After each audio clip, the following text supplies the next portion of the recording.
বেশি প্রত্যাশা করতে যাবেন না, লোভী হবেন না। লোভ আপনার সুখ কেড়ে নিবে। লোভী কখনো সুখী হয় না। লোভীর পকেট কখনো ভরে না, যতদিন এটা ভরবে না। লোভী হব আমরা না। অতিরিক্ত প্রত্যাশা করব না, অল্প প্রত্যাশা করবো। I am not talking about the goal. Goal should be bigger and higher, but I am talking about expectation. বেশি এক্সপেক্ট করা ভালো না। খুব প্রত্যাশা নিয়ে রাখছেন, কিছু পান নাই, দেখবেন যে কষ্ট লাগবে, ঠিক কিনা?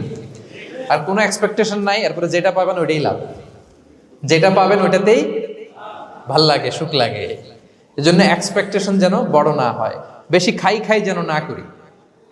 হ্যাঁ, কালকে কি খাবো, পরশু, আগামী সপ্তাহে আমার মেয়ের কি হবে, ছেলের কি হবে, ওদের ভবিষ্যৎ, গাড়ি বাড়ি নাই, এই যে অস্থির, এরকম আসলে নাই। আজকের জন্য বাঁচুন, আজকের জন্য বাঁচুন, কারণ আগামীকালের তো জন্মই হয়নি। আগামীকালের জন্ম হয়েছে, এটা কি আজকে না আগামীকাল? আজকে হ্যাপি হন, আজকের জন্য বাঁচেন, আজকের জন্য প্ল্যান করেন। আগামীকালের তো জন্মই হয় নাই। কালকে সকালে সানরাইজের পরেই না আগামীকালের জন্ম গ্রহণ হবে, ঠিক কিনা বলেন? তাহলে প্রত্যাশা কমান, হ্যাপি হবেন আপনি। ইমাম গাজালি রাহিমাহুল্লাহ একটা চমৎকার কথা বলতেন। উনি বলতেন, তোমার রিজিকে যা আছে এটা 2 পাহাড়ের মাঝখানে থাকলেও এটা তুমি পাবা।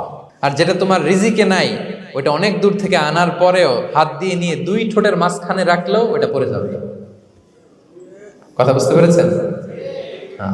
আপনি মাঝে মাঝে অ্যানিমেল কিংডম অথবা জিওগ্রাফিক্যাল চ্যানেলে দেখবেন যে বক মাছ শিকার করে কিভাবে অনেকক্ষণ লুকিয়ে থাকে, হুট করে একটা মাছ ধরে, ধরার পরে মাছটা বাঁচার জন্য ছোটাছুটি করে, বকটাও কামড় দিয়ে এমনি ধরে অমনি ধরে, পরে যায় আবার ধরে, আবার পরে যায় আবার ধরে, সবশেষে মাছটা টুপ করে পানিতেই পড়ে যায়।